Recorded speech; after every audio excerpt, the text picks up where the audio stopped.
Welcome to the Fantasy Champions Fantasy Football Podcast. Here's your host, Morgan Colby and Rick Lemon. What's going on, Fantasy Champs? My name is Morgan Colby. I got Rick Lemon back with me as always. What's up? We got some good crap to get to you today. Interesting football weekend. Monday night, we finally had some offenses perform well. Well, the whole league just forgets how to play offense. For me personally, really good to see. Yeah. I mean, for fantasy football, it's good to see. We are going to talk about some waiver wire ads for this show, give you some advice on what you need to do on the waiver wire this week. Hopefully you won your fantasy matchup. Hopefully things went well for you. They did not go well for me this week. I think I lost every one of my league matchups. Don't know why. Really? Yeah. Bad week then, huh? Freaking horrible. I had an okay week. Week 3, man. I will not remember you. That was like me last week. I had a bad week too. Yeah. But hopefully we improve and we get better here. And that's what the Fantasy Champs are here. Hey, shout out me. Shout out my sit of the weeks, who I think all did terrible, including one guy that we disagreed on. Stop. Rick had Baker Mayfield as a sit, and I had a Baker Mayfield as a sit. But I also had Javonte Williams. I don't think it counts as a correct prediction if what you said as the reasoning was incorrect. Well, I also said that that's like being Denver right has by a great accident. secondary, which is true. That's like being right by accident. That is partly correct, but I did say Denver does have a great secondary, and they picked off Baker Mayfield, so hands up. But I also had Javonte Williams in the same game, who sucked. I had Jalen Waddle, who didn't do much. I had Isaiah Likely as my set of the week at tight end.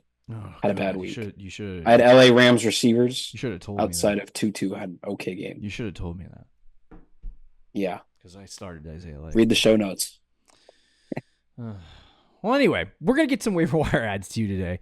Before we jump into waiver wire ads, follow us on Twitter, Instagram, Facebook, TikTok. Just type in the FF Champs Fantasy Champions. You'll find us there.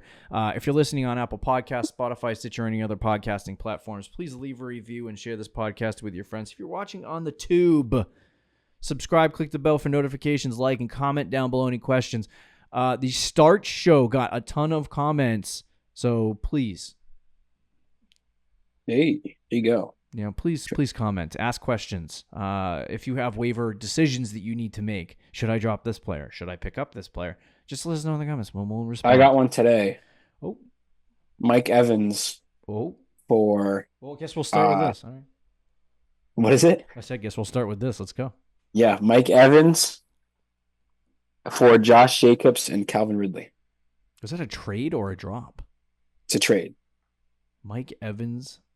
He's getting Mike Evans. Josh He's trading Jacobs. away Josh Jacobs. And are you just saying Calvin that? Ridley. No, this is from a friend of mine who asked me. Okay. Interesting. I told him to keep Josh Jacobs. Yeah, I would keep Josh Jacobs too, man. But I say it's close. It's a fair deal. But I would keep Josh Jacobs. Yeah, I'd keep Josh Jacobs too. What kind of league is it?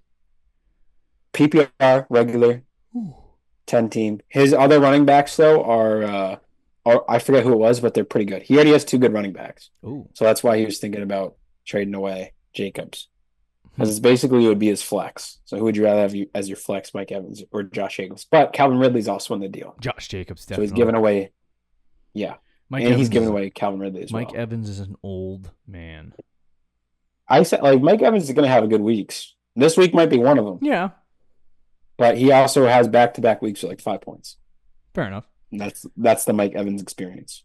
Well, anyway, if you leave it in the comments, we might talk about it on the show. So there you go. But today's show, we are going to talk about, as I said, waiver wire and waiver wire ads for going into week 4. I would say, just to give an overall synopsis on the season so far, there has been 0 waiver wire ads that have been like we always talk about dumping our waiver budget early in the season. Yeah. on dudes that could break out. I don't think we've seen one guy that come off the waiver wire as a massive breakout so far this year. It's just been No. like a bunch of mid. Likely was the early candidate, Yeah, that didn't work out. and he's followed up with 2 bad games. Yeah. So not great Bob, but we are going to give you some waiver wire ads at each position, starting with running back here. Maybe we'll talk about some guys that are trending down and talk about if you should cut them or not. Okay, you ready? Yeah. Just popping. Let's do it. Okay, so at the running back position, there are a couple of guys that people are adding. One is by the name of Emmanuel Wilson. He is the third string running back for the Green Bay Packers, who has been supplementing Josh Jacobs when he is not playing because the backup running back, whose name escapes me, Marshawn Lloyd, is hurt. He's on IR. So he comes in as a second running back. He had 16 fantasy points this week, 2 catches, 1 touchdown, and then rushed 12 times for 50 yards. What are you doing with Emmanuel Wilson, Rick? I would pick him up if I had Josh Jacobs. I don't think he has really any standalone value. I know he had a good week this week with a touchdown. Alive, yeah. But they also just were feeding the running backs last 2 weeks. So sure. I would pick him up if I had Jacobs as a handcuff, but outside of that, all he is a handcuff. There's no standalone value with this guy. Yeah. So if you don't have Jacobs, I mean, you want to pick up a random handcuff, go ahead, but I would not be spending any budget on him unless I had Jacobs and maybe I put a couple bucks on there. Yeah. I likely wouldn't either, just on the fact that there's nothing there for him. Like he's not going to be.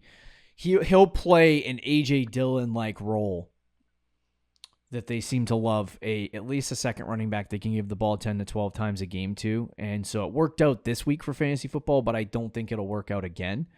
And you'll get 1 or 2 games where you're like, oh, this is good. But I think even in the sense of a handcuff, it's kind of tough because when Marshawn Lloyd gets back, he would become, in my mind, the handcuff. And then you also have AJ Dillon, who is also on the IR. So there's no real long-term upside for Emmanuel Wilson. No. So I would honestly let your league mates pick him up unless you have Josh Jacobs. I think if I have Jacobs, I'm still picking him up because I think Lloyd is probably out for like at least 4 weeks and it could be longer.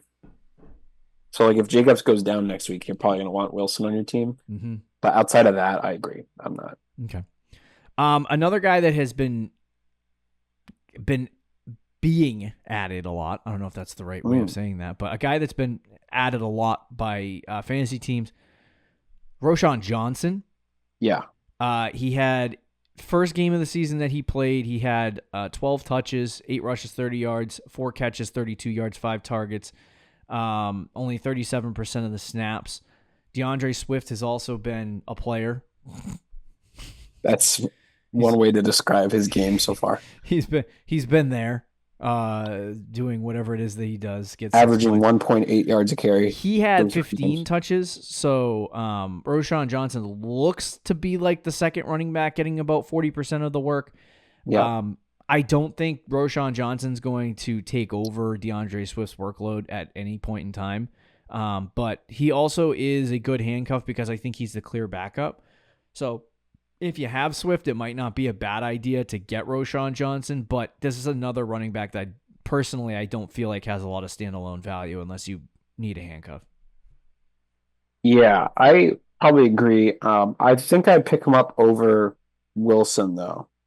I am personally done with DeAndre Swift. I don't think he's very good, unfortunately, because I used to be very high on him. Oh boy. I'm out. He is averaging 1 yard a carry through 3 games. I do think that there's a chance Roschon Johnson takes over, but even if he does, they still have Khalil Herbert, and Swift probably won't get buried. So it's like a 3-headed monster. It's like, do you really even want a part of that? No, not so at all. I would pick him up over Wilson, but I'm still probably not putting any budget on him, if that makes sense. Okay, fair enough. Another guy, Braylon Allen. still being added in a lot of leagues. He had 19 fantasy points in week 2. We talked about picking him up. If he did not and he's still available in your league, which it looks like he in sleeper leagues is rostered in only 46% of leagues. He had 9 fantasy points this week, 55 yards rushing on 11 attempts. Only 32% snap percentage.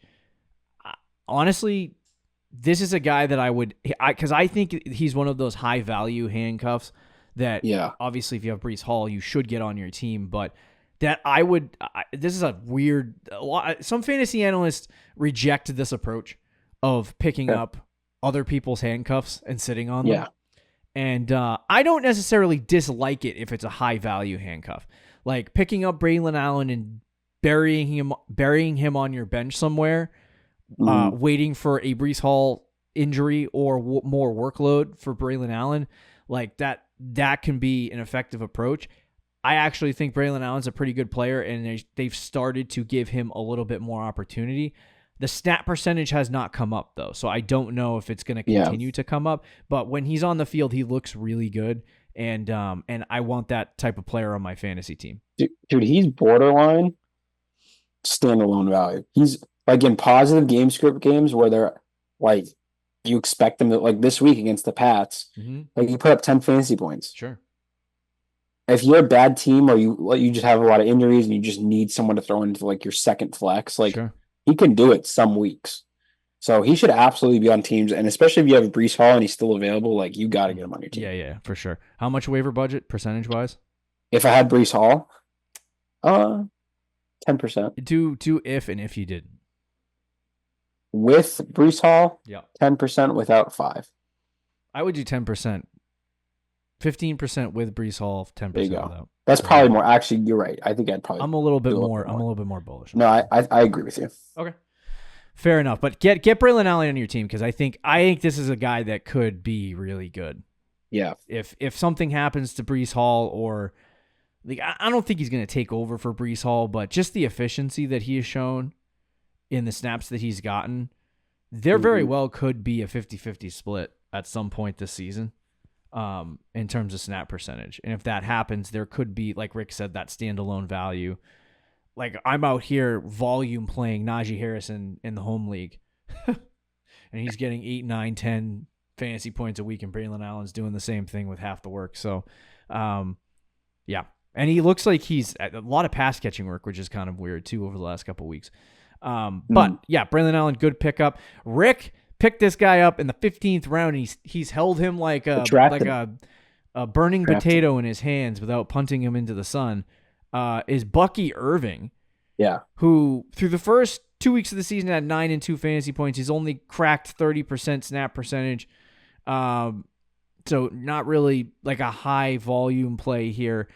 He had 9 carries, 62 yards in week 1, 7 carries, 22 yards in week 2, 9 carries, 70 yards in week 3. So the efficiency has been off the charts for him. And when you're talking about the guy in front of him, Rashad White being the inefficient player that he is, right? It might be a matter of time before Bucky Irving takes over. 3 targets, 2 receptions in week 1, just to give you the final numbers. And he did not have a target in week 2. Week 3 had 3 targets, 3 catches. So he's getting some work in the passing game. It hasn't been hyper efficient though. He did have 11 fantasy points this week. Everyone's talking about Bucky Irving. Rick, what are you doing, Bucky? Well, he should be on your team. I did draft him because I don't think Rashad White's that great. He's a good pass catching running back, but like as a pure running back, like last year, he was the RB4 in fantasy, but he had 3.6 yards a carry. His rookie year he had 3.7, and through 3 games, he's averaging 2.1. So, like, not great. And then Bucky Irving's averaging 6 yards a carry. So, like, it's clear to me who the better runner is. Yeah. And I think the Bucs see that too now. The big quote, which is why he's trending and all that, is Todd Bowles went out of his way to say that Bucky Irving is going to have an increased workload going forward and that he's earned the role. So I don't know what that means. We'll have to see it. I think White is still going to be involved, especially in the passing game, and that's going to hurt Bucky Irving's overall ceiling as a player. But he should be picked up. He's probably my number 1 waiver wire running back. Yeah, I would agree with that. Because he's probably going to be Like I could see in a less version of this, but kind of like how the Lions use Gibbs and Montgomery. I think is how the Bucs are going to use Bucky Irving and Rashad White, but Bucky might get a little bit more work. Yeah, I also tend to think like how the Lions utilize like Gibbs and Montgomery is not really how the Bucs utilize running backs. They've always been like they find a guy and they just ride with him. That's true. And I will say, when you look at these other running backs that we've talked about, Rashawn Johnson has DeAndre Swift, who they just signed to a big money contract. Not big money, but for a running back, a lot of money. Josh Jacobs is with the Packers. Breece Hall with the Jets. Like those three dudes, those guys aren't taking over the job. Bucky Irving can take over the job from Rashad White at some point this year. Like I do believe that. And with the efficiency that he has shown early, just rushing the ball, he clearly to me looks better than Rashad White. So at the end of the day, like Bucky Irving's a great, even just speculative ad to see like over time what happens, because he hasn't really done anything for fantasy football early in the season. But if they do increase his snap percentages and they do increase his work going forward, and he's around the 15 carry range and he's still getting 2-3, targets or catches a game, that's good. That's good volume for an efficient player. And you'll end up with the early season waiver wire ad, but he's going to need to stay at like 2 to 3 catches though. Yeah. Which, I mean, he's doing that right now at 30%. Yeah. So. Right. So, yes, I would add Bucky Irving. I'd probably add him with like 25% of my waiver budget. Maybe 20 to 25. I would agree. Something around 20. Yeah. So not too much, because he really hasn't proven that he has a workload yet, but just maybe to get ahead of it. Some other guys that are here, I don't think he's rostered in 49% of leagues and people have dropped him. Rico Dowdle has been there. I don't love him because the Cowboys just don't have a running back, and they've been playing with Zeke a little bit, and they put Deuce Vaughn in there and Rico Dowdle, and it's a gross running back. It's just a rotation. So I don't really let your league mates pick up Rico Dowdle. He should be, though. If you're going to own a Cowboys running back, it should be Rico. He had the most touches, right? Yeah. The last 2 weeks. Yeah. He gets the most touches and the most snap percentage for whatever that's worth. Okay, and then another guy that I just wanted to reference is Tyler Batty. He's off and on the practice squad. The Broncos have really struggled with good running back play. This past week, Batty had 9 attempts for 70 yards, so he's efficient, which is why people are talking about him.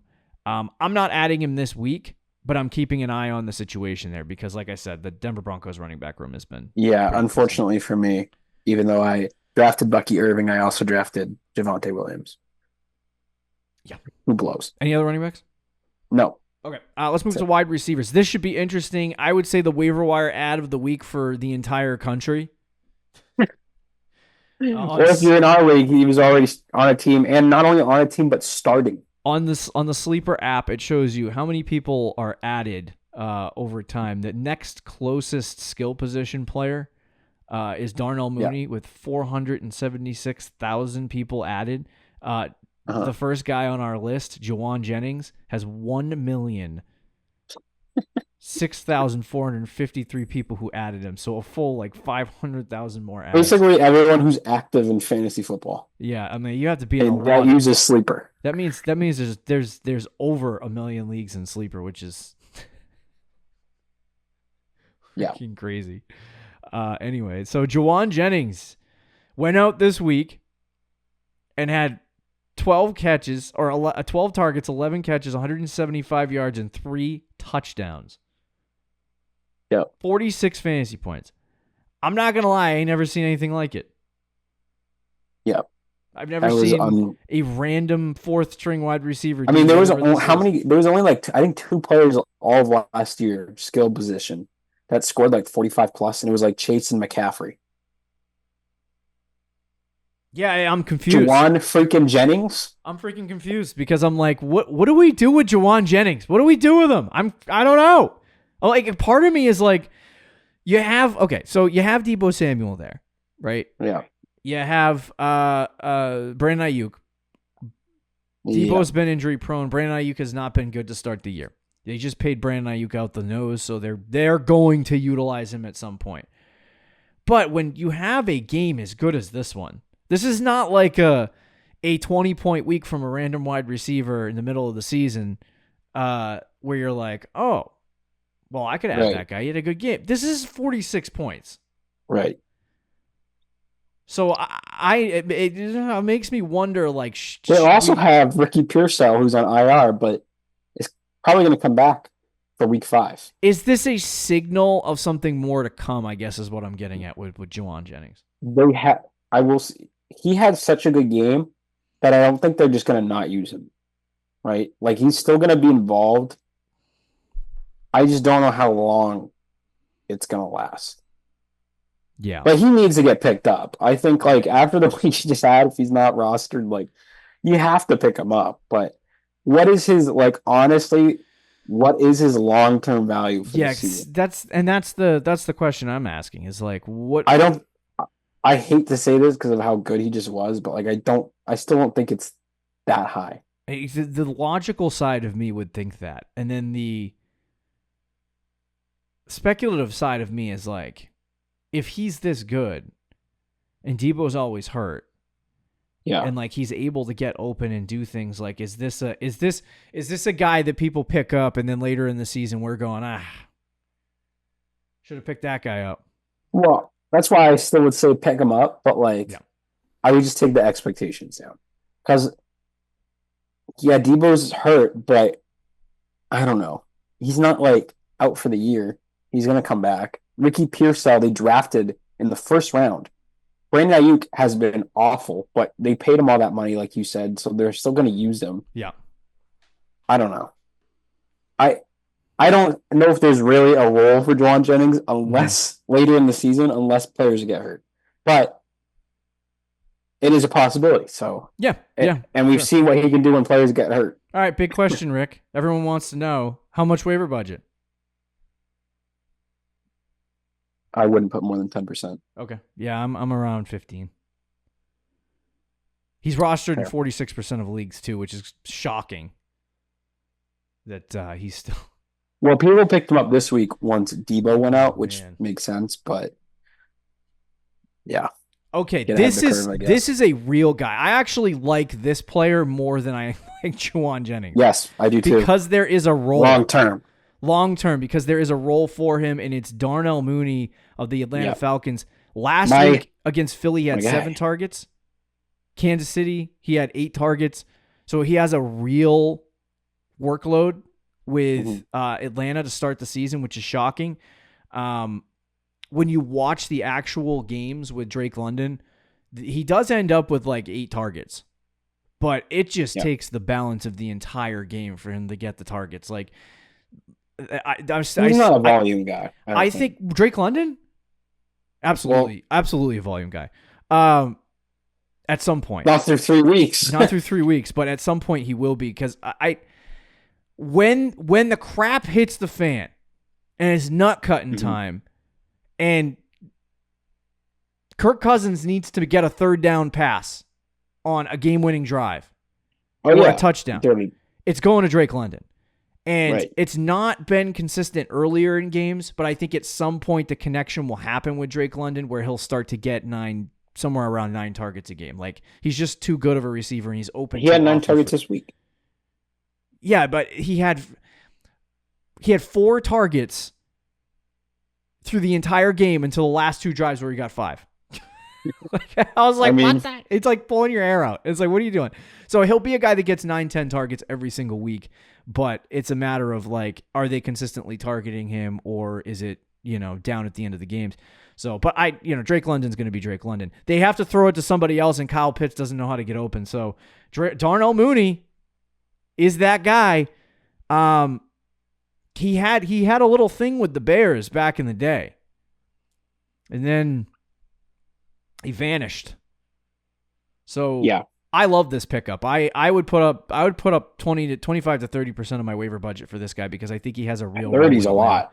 Yeah, I think he has a role with Atlanta though. And if Atlanta is good offensively, which they've shown the last 2 weeks at least, there's fantasy point production for Darnell Mooney to the point where like he's at least a tradable asset for me. So I really like Darnell Mooney as an ad off the waiver wire this week. Yeah. No, I do too. I would put like 20%. And I'm glad for Mooney. I drafted him in a couple best ball leagues Sure. because he did have that clear path, at least, to be the wide receiver 2 in Atlanta. Yeah. And I always thought he was a pretty good player. I know him and Fields didn't really connect, but that 2021 year, like he had 140 targets, 1,000-yard season, 81 catches, and 4 touchdowns. Yeah. So if he just would have had that touchdown number up, he would have been like a top 10 receiver in fantasy that year. Sure. And like when you watch Falcons games play, like he's a pretty good receiver. Like he's a good route runner. He gets open. He's kind of fast. Yep. Good deep ball guy.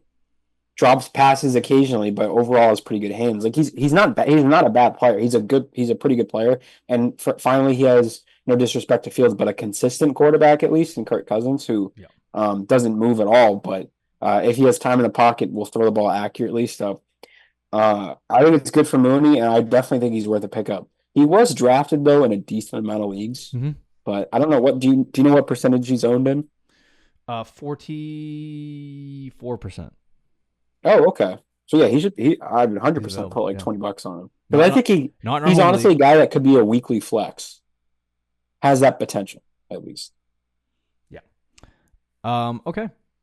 Yeah, I love Darnell Mooney. Next guy, Andre Isavas, the new Tyler Boyd. Yeah. At this point, should be rostered because I think this week, tell me if I'm wrong, they had T. Higgins, Jamar Chase back. They both were playing. Yeah, this was T. Higgins' first game back. Yeah. Okay, so with that being said, we're recording this after Monday Night Football, so if you're wondering why we're talking about Monday Night Football, guys, this is why. Yeah. But this dude is kind of taking over that Tyler Boyd role at this point, and he's had six targets, 4 targets, 7 targets in 3 weeks. He saved his fantasy week with two receiving touchdowns for 7 yards. Last week, but had a decent workload this week, so I think he should be rostered on low, like if at deeper bench leagues. If you want to add him, you can do that, but I'm not putting any waiver budget on him. Yeah, I think he should be picked up, but I would not probably put any real money on him. Either. But I do think he's like if he's that Tyler Boyd role, then I mean Tyler Boyd for the last couple of years have had good weeks in fantasy and has been like a weekly potential flex. So I think he could do the same thing, but his ceiling's not really that high. Like Mooney has a higher ceiling.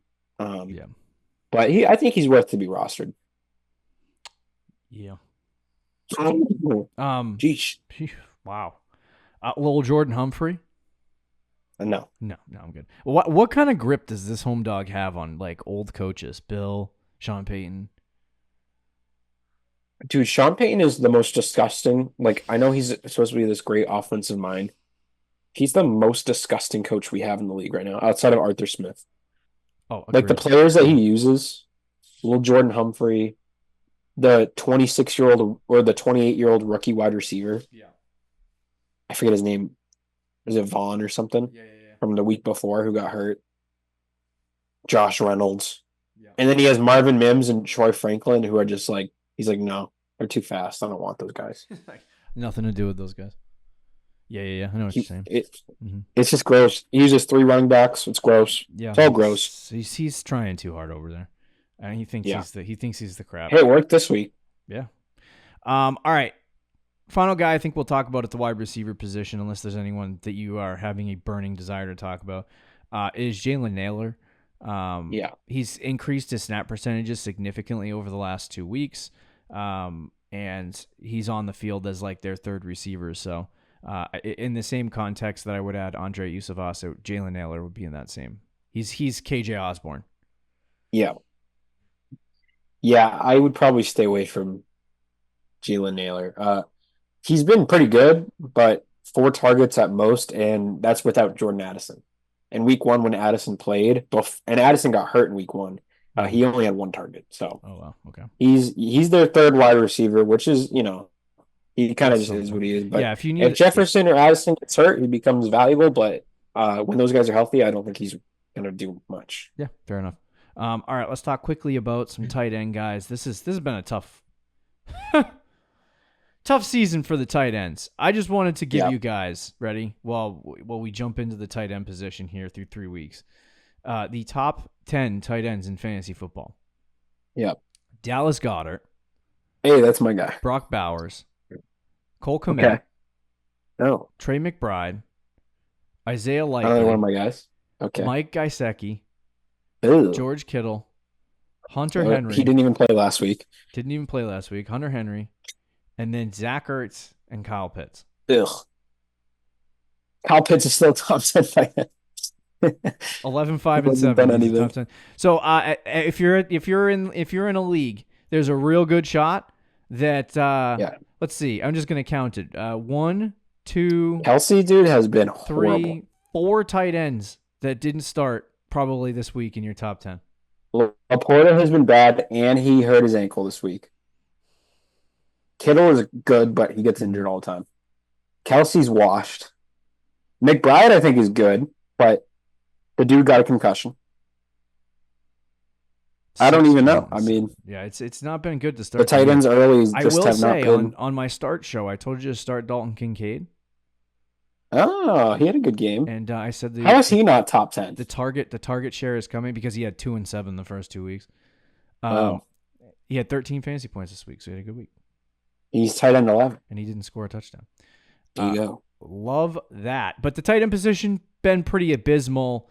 One of those top 10 tight ends, though, Cole Kmet, is available. He had 25 fantasy points this week, 11 targets, 10 catches. So Caleb Williams was targeting Cole Kmet this week a lot. Outside of that, he really hasn't done anything. He's had 1 and 6 fantasy points. So, this definitely should be an ad, but I'm not jumping off the cliff. The problem with Cole Kmet, and I did like him this week, is because, and I liked him last week too when he only had 6 points, but when Keenan Allen's injured, which will probably happen again, unfortunately, but it opens up the game. Then he becomes their main short yardage guy. Yeah. And it's great. And he'll produce fantasy points, and I think he's probably a weekly top 10 or 12 guy when Keenan Allen gets hurt. But when all the receivers are healthy, he barely gets used because they're looking at all those 3 receivers are all your first, second, and third read in most plays. Mm. So as long as the receivers are healthy, Kmet's kind of worthless. But once one of those guys goes down, but especially Keenan Allen because he's their short yardage, quick game guy, Kmet becomes valuable. Yeah. But Keenan Allen's supposed to come back this week, so I agree he should probably be rostered though, but temper your expectations for 25 points. Any other tight ends? It's so gross, dude, but I might say Zach Ertz. It's so disgusting, but he hasn't had a touchdown, and he's 10 and 9. So he gets targets with Cliff Kingsbury. I don't think it's going to last a long time.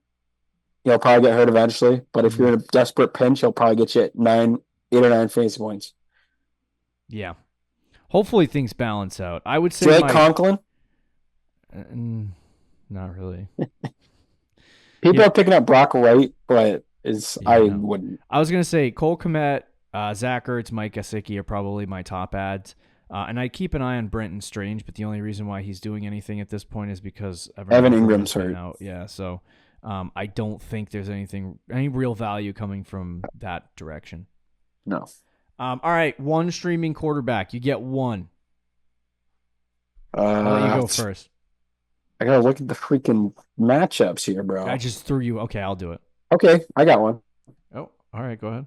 Justin Fields against the Colts. Okay. That's not bad. Colts defense has been buns. I'm going to go out on a straight limb here. Uh-huh. This is a sheer rushing volume play. Okay. Malik Willis. Oh. Against the Minnesota Vikings. I think Jordan Love's coming back this week. Dang it, bro. Never mind. I'll go with Sam Darnold. Sam Darnold, is he like... I think he might be hurt. He should be owned in your league. Yeah, he should be owned and started. He's QB4. Yeah. He's only rostered. Jaden Daniels, QB2. He's only rostered in 39% of leagues, so I would go out and get Sam Darnold. And if you need a start this week, I think he's a fine start against Green Bay. Like I do that. And Jaden Daniels. So you're saying if Jordan Love doesn't play this week, I should start Sam Darnold and pick him up? Yeah, because that was what I was gonna do. Yeah, but I'm pretty sure Jordan Love's playing this week. He practiced all week last week. Yeah, and was a game time decision, and then he was out. So that's like 99% chance he plays this week, unless he gets re-injured in practice. Can I add another sneaky, if he's available? Oh yeah, give it to me. Aaron Rodgers, 56% rostered. I don't love the Denver matchup though. I'm not talking about Denver. I'm talking about the rest of the season. Oh, rest of the season? Yeah, bro. I'm down with that. Stick him on the bottom of your bench. Wait. See if Rodgers turns into old Rodgers from 2021. I mean, he looked freaking... I don't know if the Patriots defense is crazy overrated, but he ripped them apart on Thursday. Shredded them. Like, the stats don't do it justice. No, absolutely not. He didn't throw the ball in the fourth quarter. Yeah. Okay, well, there's your quarterbacks. Yep. You think I'll remember to do my waiver wire ads tonight? Probably not. Every time, it's like I lay down in bed and I'm like, oh, good, I can go to sleep. And then I think, frick. And then I'm blitzing my waiver wire on every single league trying to figure out what the hell I'm doing. Yep. But anyway, there you go. There's some waiver wire ads. It's a fun show. At least we get to kind of recap the week a little bit. Hopefully you get some of the guys off the waiver wire that we talked about. We do have trade targets, sit starts, whatever you want to talk about the remainder of the week. Be sure to check that out. Comment. See you later, guys. Take care. Thank you for listening to the Fantasy Champions Podcast. Make sure you subscribe on iTunes and YouTube and follow us on Twitter @TheFFChamps.